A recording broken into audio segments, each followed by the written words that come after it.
Siaga 1 TNI, pasukan paling mematikan Indonesia bersiap. Pesan keras untuk dunia.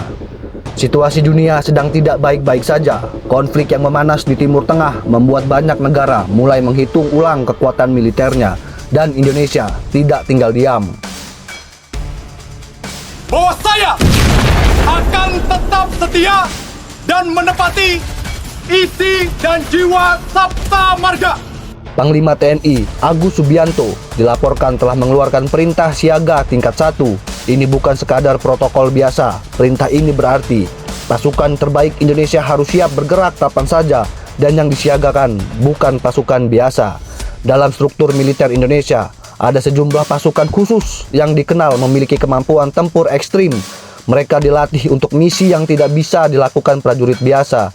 3 yang paling utama adalah Kopassus, Denjaka, dan Kopasgat.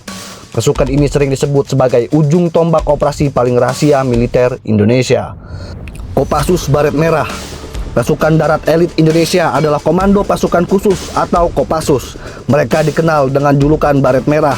Keahlian mereka meliputi operasi anti-teror, perang jarak dekat, intelijen militer, operasi penyelamatan sandera, infiltrasi wilayah musuh. Kopassus sering diterjunkan dalam operasi berisiko tinggi yang tidak boleh gagal. Dari matra laut ada pasukan yang sangat jarang terekspos, namanya Datasemen Jalan Mangkara atau Denjaka. Pasukan ini merupakan gabungan terbaik dari 2 unit elit TNI Angkatan Laut, Komando Pasukan Katak, Batalion Intai Amfibi. Denjaka dikenal dengan julukan Hantu Laut. Satu prajurit Denjaka disebut memiliki kemampuan tempur setara puluhan hingga lebih dari 100 prajurit biasa.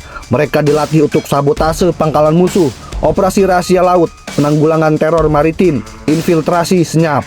Dari matra udara ada Komando Pasukan Gerak Cepat atau Kopasgat. Pasukan Baret Jingga ini memiliki kemampuan unik. Mereka bisa bertempur di 3 matra sekaligus, udara, darat, dan laut. Tugas utama mereka adalah merebut pangkalan udara, mengamankan wilayah strategis, operasi khusus udara. Selain 3 pasukan utama itu, sejumlah unit elit lain juga menjadi bagian dari sistem kesiapsiagaan militer Indonesia. Di antaranya Tontaipur atau Peleton Intai Tempur, satuan elit dari Kostrad yang ahli dalam mengintai tempur, sabotase, operasi intelijen darat. Pasukan-pasukan ini dikenal menjalani latihan ekstrim yang hanya mampu dilewati oleh sebagian kecil prajurit terbaik. Langkah Indonesia menaikkan status kesiapsiagaan militer ini ternyata tidak luput dari perhatian dunia. Negara-negara sahabat hingga pengamat militer internasional mulai memantau situasi tersebut.